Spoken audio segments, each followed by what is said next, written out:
하나님께서 이 시간 우리에게 주신 말씀은 로마서 1장 7절 말씀입니다. 로마서 1장 7절 한 절만 우리 함께 같이 읽도록 하겠습니다. 함께 읽겠습니다. 시작. 로마에서 하나님의 사랑하심을 받고 성도로 부르심을 받은 모든 자에게 하나님 우리 아버지와 주 예수 그리스도로부터 은혜와 평강이 있기를 원하노라. 아멘. 로마서는 바울이 로마 교회에 쓴 편지죠. 로마 교회. 이 로마 교회는 바울이 개척한 교회가 아닙니다. 1차, 2차, 3차 여행을 우리가 그 경로를 이제 사도행전을 통해서 잘 보게 되는데요. 보면 로마에 가지를 못했죠. 꿈만 꿨죠.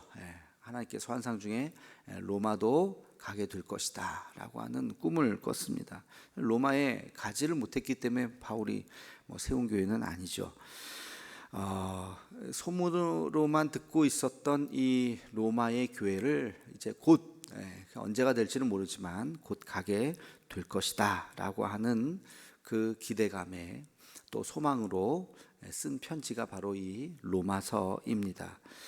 로마서는 바울의 3차 전도 여행 기간 AD 53년에서 57년 그 기간의 맨 마지막 57년 그것도 끝에 겨울에 3차 여행 전도를 맨 마지막에 마치고 고린도에 머물러 있었을 때 이제 로마를 갈 것을 기대하는 마음으로 로마의 성도들에게 일종의 자기 소개서와 같은 그런 형식으로 쓴 것이 바로 이 로마서입니다.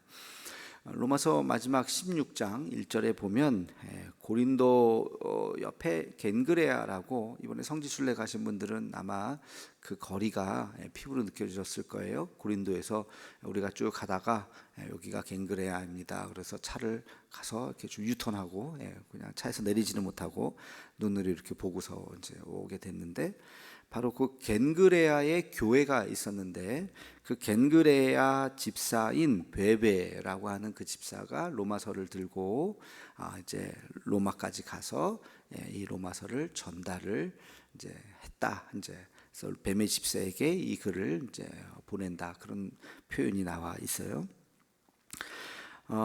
이 로마 교회는 흩어진 예루살렘에서 흩어진 유대인들이 핍박을 때문에 이제 여기저기 흩어지다가 로마에까지 가게 되었고, 로마에서 335 모이기 시작해서 거기서 교회를 이루게 되었을 것이다 라고 추정을 합니다. 그러니까 유대인들도 있었고 또 복음 전하다가 있었던 헬라인들, 또 헬라파 유대인들, 이런 사람들이 로마 교회 안에 다 이렇게 섞여 있었던 것이죠. 중요한 것은 바울이 왜 이 로마서를 쓰게 되었을까 하는 동기인데요. 아까 말씀드린 대로 일종의 이제 본인이 로마에 가게 되면 제일 먼저 어디 가겠습니까? 로마 교회를 방문하겠죠. 그리스도인들이 모여서 예배드리는 곳이 있다는데 얼마나 반갑겠습니까? 우리도 해외 나가고 선교지에 가면 제일 먼저 가고 싶은 데가 그 교회잖아요. 교회에서 사람들을 만나고 하는 그런 마음. 그래서 로마 교회에 이제 자기가 어떤 사람인지에 대해서 간략하게 또 이야기하면서 자기가 믿는 이 복음이 무엇인지를 이야기하는 일종의 자기 소개서의 형식이 있고, 또 한 가지는 그 당시에 유대 그리스도인들 사이에서 만연되어 가고 있었던 행위구원. 행위가 예수님을 믿어야 되는데 유대인들은 행위구원이었죠. 그래서 이 행위도 해야 된다라고 하는 이 행위구원론자들에게 그들에게 그것이 아니다, 구원은 행위로 얻어지는 것이 아니라 믿음으로 얻어지는 것이다 라고 하는 것을 강조하기 위해서 이 로마서를 썼습니다. 그래서 로마서 앞부분에 쭉 보면 굉장히 아주 3장, 6장, 8장까지 보면 아주 많은 시간 동안 이 행위 구원이 아니라 믿음으로 구원을 받는다 하는 것을 바울이 강조하는 것을 볼 수가 있습니다. 그래서 정확한 복음의 의미가 무엇인지를 설명하고 있고요. 그리고 세 번째는 그리스도인들은 어떻게 살아가야 될 것인가, 예수님을 믿는 그리스도인들이 삶의 구체적인 실천에 대해서 이제 로마서 뒷부분에 보면 그런 것이 아주 구체적으로 나와 있습니다. 그래서 로마서는 크게 두 부분으로 나눠요. 하나는 교리 파트가 있고 하나는 윤리 파트가 있습니다. 실천에 대한 파트. 1장에서 11장까지는 교리 파트고 12장에서 16장까지는 실체적인 구원의 구원을 받은 사람들의 삶을 구체적으로 어떻게 살아야 할 것인가 하는 윤리적인 파트로 그렇게 나누어져 있습니다. 지금 이제 이 시대에 우리가 로마서를 다시 한번 읽는 것은 굉장히 의미가 있는 것 같습니다. 이 코로나 시대에 모든 것이 가치관이 혼란스럽고 어떤 시대가 될 것인가 모두가 이런저런 이야기를 할 때에 이 로마서도 새로운 어떤 시대를 여는 하나의 장이었거든요. 그래서 로마서를 묵상하면서 복음의 가장 중심에서 서서 그리고 우리가 실천적인 방향으로 나아가는 것이죠. 어떻게 살아가는 것이 이 시대의 올바른 그리스도인의 모습이냐 하는 것까지 우리가 한번 로마서를 읽으면서 하나님이 주시는 은혜를 깨닫기를 간절히 소망합니다. 오늘 말씀에 보면 이제 우리가 이런 생각을 할 수 있어요. 바울은 단 한 번도 가보지 않았던 이 로마의 교회에 어찌나 친근하게 느끼는지 몰라요, 그렇죠? 우리 예수 믿는 사람들은 그런 게 있어요. 처음 만나도 저분 예수 믿는데 그러면 가깝게 느껴져요, 멀게 느껴져요? 가깝게 느껴지죠. 왠지 굉장히 친한 것처럼 느껴지고 페이스북을 하다 보면 이제 이렇게 낯선 사람들을 이렇게 만나게 되는데 그 스마트폰을 통해서 이렇게 만나게 되죠. 근데도 이제 그분이 이제 과거에 이제 글을 올린 것들을 쭉 보면 아주 복음 열심히 전하고 선교하고 그런 모습을 보면 정말 되게 가깝게 느껴지고 친구 삼고 실제로 친구 신청하기도 하고 그러면서 전혀 알지도 못하는 분하고 막 대화도 하고 그렇게 되죠. 저도 지금 한 번도 만나지도 않은 어떤 목사님하고 이렇게 페이스북으로 서로 글도 주고받고 심지어는 개인적으로 이렇게 글도 주고받고 그러면서 제 심정적으로는 되게 친한 것 같아요. 근데 한 번도 못 만났어요. 그 페이스북으로만. 그분 저보다 또 한참 선배이시기도 하지만 그런 느낌들을 많이 받고 우리가 예수 믿는 사람들이라고 한다면 우리 마음이 이렇게 많이 열리죠. 로마서가 그런 겁니다. 한 번도 가보지 않은 그 로마의 교회, 거기 교인들이 있다는 이야기를 듣고 거기에 이제 자기의 이야기를 쫙 이렇게 써 내려가는 이 바울의 이 모습을 보면서 우리 그리스도인들이 가져야 하는 일종의 연대 의식, 하나됨 이런 생각들.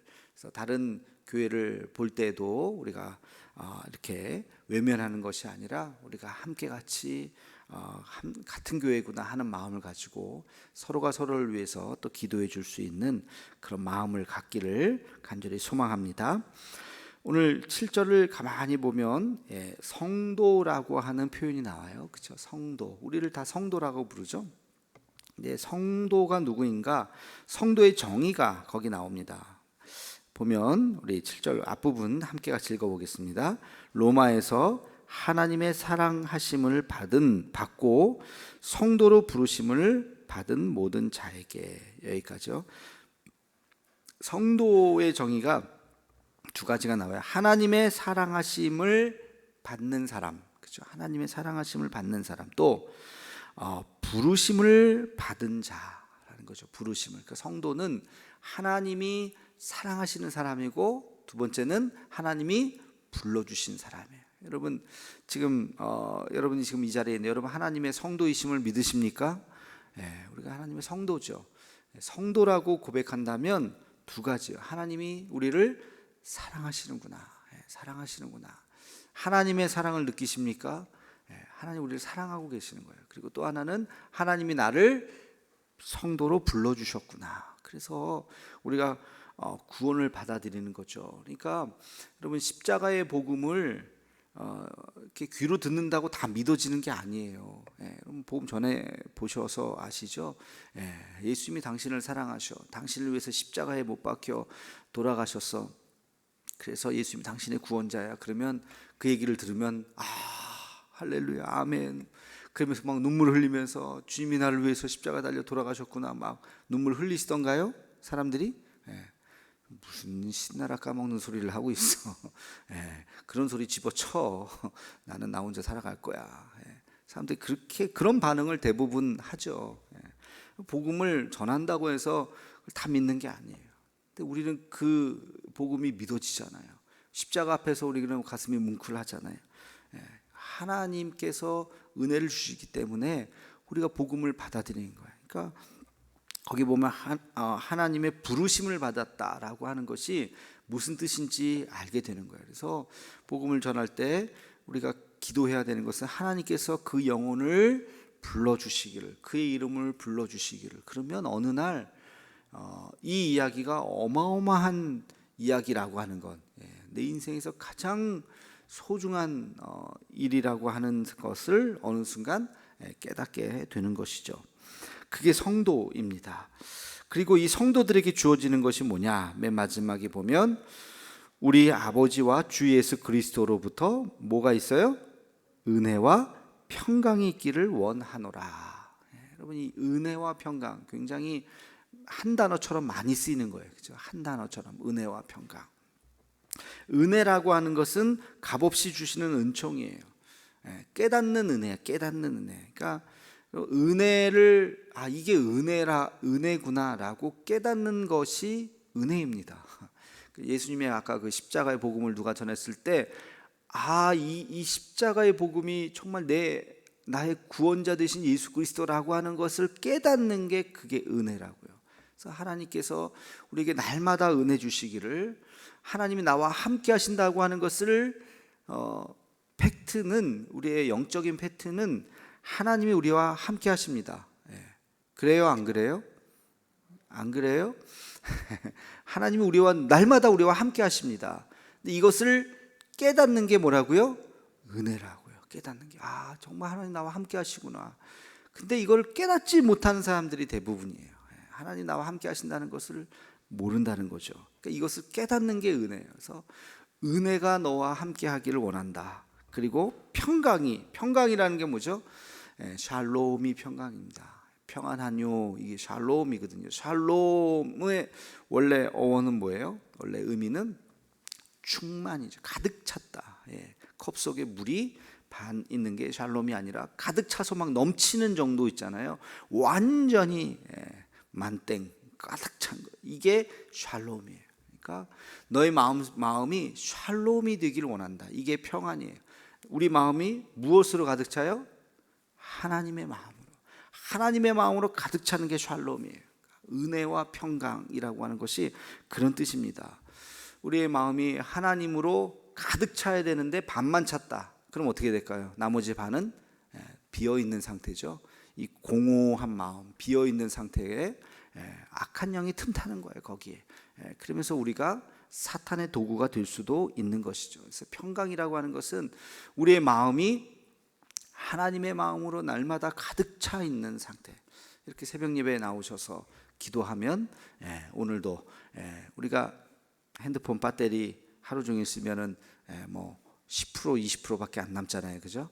그거를 밤에 어떻게 하셨어요? 다 충전하고 주무셨잖아요. 아침에 나올 때 100% 완전 이 100% 가득 찬 이 핸드폰, 이게 샬롬이라고요. 이게 충만이라고요. 그렇게 해서 매일매일 우리가 주님과 접속해서 에너지 충전을 받는 거예요. 지금 이 새벽 예배 시간이 저는 그런 시간인 줄로 믿습니다. 그래서 하나님 앞에 접속을 하고, 그리고 오늘 하루 살아갈 수 있는 충만함을 채우고, 그리고 오늘 하루를 힘있게 살아가는 거예요. 그런데 하루만 충전 안 하면 어떻게 돼요? 그냥 핸드폰이 어느 순간 꺼져 버리잖아요. 그런 줄도 모르고 그냥 살아가는, 하나님과 단절된 줄도 모르고 살아가는 거죠. 그래서 하나님 앞에 은혜와 평강이 함께하기를 원하노라. 이 두 가지가 그냥 상투적으로 하는 단어가 아니라 굉장히 중요한 단어고, 오늘도 저와 여러분의 삶 가운데 하나님의 은혜와 평강이 함께 하시기를 주의 이름으로 축원합니다. 기도하겠습니다. 거룩하신 아버지 하나님, 오늘 로마서 말씀을 통해서 또 하나님의 마음을 깨닫습니다. 주님, 우리가 성도라고 하는 사실을 잊지 않게 도와주시고, 하나님의 사랑을 받았고 또 하나님의 부르심을 받은 자라고 하는 것 잊지 않고 우리가 오늘도 당당하게 살아갈 수 있도록 도와주시옵소서. 우리의 삶 가운데 은혜와 평강이 가득 넘치기를 원합니다. 하나님의 주신 그 은혜가 은혜인 줄로 깨닫게 도와주시고, 오늘도 주님 주신 마음으로 충만할 수 있는 그 하루가 되게 하여 주옵소서. 예수님의 이름으로 기도하옵나이다. 아멘.